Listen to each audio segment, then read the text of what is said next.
ನಮಸ್ಕಾರ ಸ್ನೇಹಿತರೆ, ನಮ್ಮದು ಶ್ರೀ ಸಪ್ತಗಿರಿ ಮನೆ ಮುದ್ದು ಚಾನಲ್ ಇದರ ಮುಖಾಂತರ ಅನೇಕ ರೀತಿಯ ಎಪಿಸೋಡನ್ನು ಕೊಡ್ತಾಯಿದ್ದೀವಿ. ಸ್ನೇಹಿತರೆ, ನಮ್ಮ ಆಹಾರ ವಿಹಾರಗಳಿಂದ ಅನೇಕ ರೀತಿಯ ಕಾಯಿಲೆಗಳು ನಮಗೆ ಬರ್ತಾ ಇರ್ತವೆ. ಅದಕ್ಕೆ ಬಂದಿದ್ದ ತಕ್ಷಣ ನಾವು ಆ ರಾಸಾಯನಿಕ ಈ ರಾಸಾಯನಿಕ ಅಂತ ಸೇವನೆ ಮಾಡಿ ಇನ್ನೂ ಜಾಸ್ತಿ ಮಾಡ್ಕೋಬಾರ್ದು. ಇರುವ ತನಕ ಆರೋಗ್ಯವಾಗಿದ್ದು ಹೋಗಬೇಕೇ ಹೊರತು ಅನಾರೋಗ್ಯದಿಂದ ನೋವುಗಳಿಂದ ಹೋಗೋದ್ರಿಂದ ಅಷ್ಟು ಒಳ್ಳೆಯದಲ್ಲ. ಸ್ನೇಹಿತರೆ, ನಮ್ಮಲ್ಲಿ ಕೆಲವೊಂದು ಆಹಾರಗಳಿಂದ ಅನೇಕ ರೀತಿಯ ನಾವೇ ಈ ದಂಧೆ ಇವೆಲ್ಲ ಬರ್ತವೆ. ಈ ದಂಧೆಗಳು ಬಂದಾಗ ಮೈಯಲ್ಲಿ ಅಲ್ಲಲ್ಲಿ ಒಂಥರ ಬಾತ್ಕೊಂಡಂಗೆ ಗಡ್ಡೆಗಳಂದರೆ ಬಾತ್ಕೊತದೆ. ಅದು ಬಂದಾಗ ಸ್ವಲ್ಪ ನವೆ ಜಾಸ್ತಿ ಆಗುತ್ತೆ. ಆ ನವೆ ಜಾಸ್ತಿ ಆದಾಗ ತಕ್ಷಣ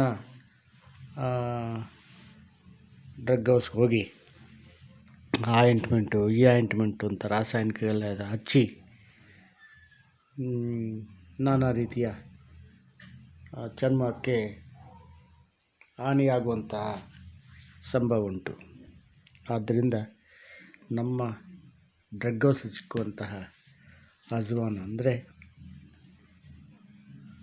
ಓಂಕಾಳು ಮತ್ತು ಬೆಲ್ಲ, ಇದು ಜಾಗ್ರಿ.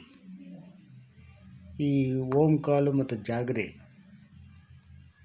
ಈ ಓಂಕಾಳನ್ನು ದಾರಿಗೆ ಬೇಯಿಸ್ಕೊಂಡು ಪುಡಿ ಮಾಡಿಕೊಂಡು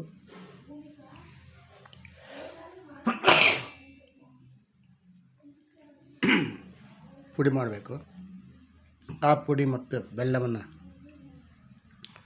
ನಮ್ಮ ರುಚಿ ತಕ್ಕಟ್ಟಿಗೆ ಹಾಕಿ ಕಲಸಿ ಅದು ಸೇವನೆ ಮಾಡೋದ್ರಿಂದ ನಮಗೆ ಆ ಒಂದು ದದ್ದೆ ಬಂದಾಗ ಸೇವನೆ ಮಾಡ್ತಾ ಬಂದಾಗ ಅವು ಮುಂದೆ ಬರುವುದಿಲ್ಲ. ಅಷ್ಟು ಶಕ್ತಿ ಇದಕ್ಕಿದೆ. ಇನ್ನೂ ಸ್ವಲ್ಪ ಆಕಸ್ಮಿಕ ಬಂತು ಅಲ್ಲೊಂದು ಅಂದರೆ ಕೊಬ್ಬರಿಯನ್ನು ಸ್ವಲ್ಪ ಹಚ್ಚಿಬಿಡಿ, ಅದು ಅಲ್ಲೇ ಶಮನ ಆಗುತ್ತೆ. ಇದು ವಿನಃ ಮತ್ತು ಬೇರೆ ರಾಸಾಯನಿಕ ಹಾಕಬಾರ್ದು. ಸ್ನೇಹಿತರೆ, ಈ ಎರಡನ್ನು ಉಪಯೋಗಿಸಿ ಯಾವುದೇ ಕಾಯಿಲೆಗಳು ಬರಲ್ಲ. ನಮಸ್ಕಾರ. ಇದನ್ನು ನೋಡಿ ಲೈಕ್ ಮಾಡಿ, ಶೇರ್ ಮಾಡಿ, ಸಬ್ಸ್ಕ್ರೈಬ್ ಮಾಡಿ. ಎಲ್ಲರೂ ನೋಡಿ, ಎಲ್ಲರೂ ಮುಟ್ಲಿ, ಎಲ್ಲರೂ ಅವ್ರ ಮನೆಗೆ ಅವರು ವೈದ್ಯರು. ನಮಸ್ಕಾರ.